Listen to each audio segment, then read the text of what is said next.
Hello viewers, আজকে মার্কেটে কি হলো একবার দেখুন ভালো করে। যেটা আগের দিনে আমরা ক্লাসে শিখেছিলাম যে ইনভার্টেড হামার, তো আগের দিনে একটা বিগ ইনভার্টেড হামার রয়েছে, আজকেও আবার একটা।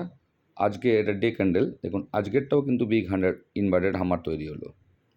তার ফলে কি হলো, কাল আর আজ মিলিয়ে দেখুন একটা ক্যান্ডেলের ভিতর আর একটা ক্যান্ডেল না আপ ব্রেক করেছে না লো ব্রেক করেছে। তার মানে এটাকে আমরা কী বলি, ইনসাইড বার।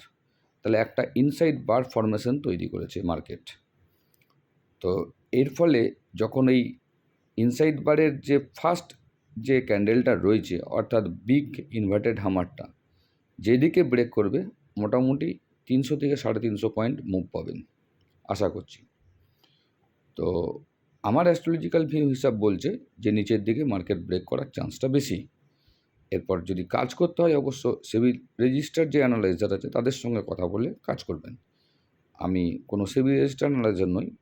আমার astrological view plus technical analysis অনুযায়ী যেটা মনে হচ্ছে আমার, সেটা আপনাদের সঙ্গে ভিউটা শেয়ার করলাম। আশা করছি আপনারা সাবধানে কাজ করবেন। ধন্যবাদ।